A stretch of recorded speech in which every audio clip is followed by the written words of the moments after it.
Hello, I'm Willa Latham and I love antique porcelain. And the last few weeks I did some very meaty topics like the aesthetic movement and Japanism, both movements in the 19th century. This time I'm going to go 100 years back, more than 100 years, to the 18th century. And I'm going to do something very simple. I'm going to talk about this little cracked dish. But before we start, if you watch this on YouTube, click subscribe now so you'll get my weekly videos. And if you watch it on Instagram, make sure you're a follower and you'll get my daily pictures and stories and my weekly videos. So why this little dish? Well, I think it's very special. It was made by the Chelsea porcelain factory sometime probably between 1752 and 1758.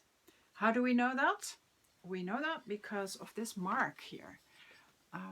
You can see this little mark, and all potters used to have their own kind of marks, and Chelsea used to use red anchors. This is from the red anchor period. And then in 1756, they moved on to what they called the gold anchor period. They started drawing them all in gold, and they were slightly different.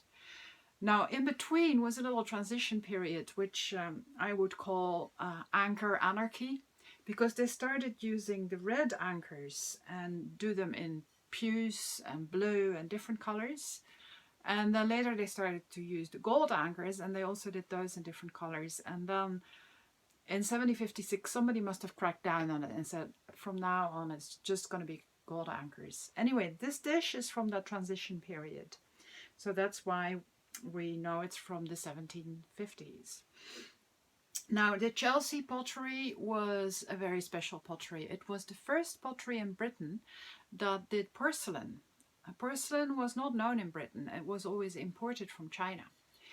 Now, the founder of Chelsea was a Walloon, a Belgian man called Nicolas Primont, and he came to London with a huge wave of Huguenot refugees from Belgium and France, and a lot of them were silversmiths.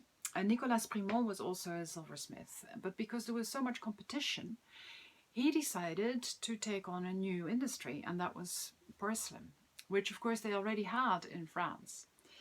So he started the Chelsea factory, and he was nothing less than a creative genius. He created this incredible factory. They made the most amazing wares for all the rich and famous all over Europe. Very, very creative stuff, beautifully, artistically accomplished stuff. So they became very famous. Now, the Chelsea pottery lived and died with Nicolas Primont. Nobody else could really do it that way. So when he died in about 1770, the Derby pottery bought them. And that's what made Derby great, because before that, Derby wasn't that famous and great, but it was really the Chelsea pottery that added that artistic capacity and also all the knowledge about porcelain, because the Chelsea factory experimented a lot. Now, I think this dish, it's a bit of an experiment itself. It's not very well potted.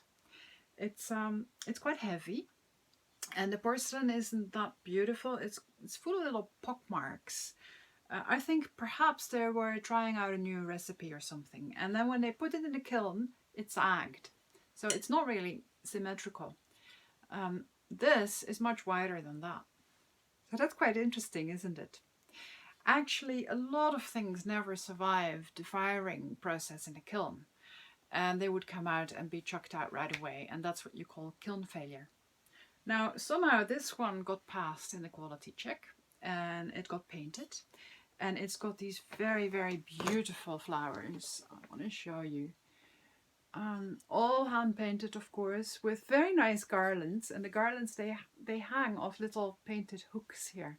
It's very, very sweetly done, and it's beautiful teal color. And then it's got these fine little lines around the rim. So it's beautifully made. It's a very attractive dish. It's got a big crack here, and I wonder how that happened. I think what may have happened is that in the old days, people used to have stone kitchen counters. So perhaps there was a day that the woman of the household or the maid was a little bit angry and put the dish down a little bit too forcefully. It's very easy to crack things that way. So anyway, here's the dish. If this wouldn't be made by Chelsea, it probably wouldn't be that valuable. It would be very pretty, but not that valuable. But because it's made by Chelsea, see, Chelsea was only in operation for about 30 or 40 years, so they weren't able to make that much. They had quite a big output, but it's limited. But because it's Chelsea, it's quite valuable. And I do think it's very pretty. So you can find this on my website. It's gentlerattleofchina.com. And if you enjoy these videos, subscribe to YouTube or find me on Instagram or Facebook. And I'll see you next time. Thank you for watching. Bye bye.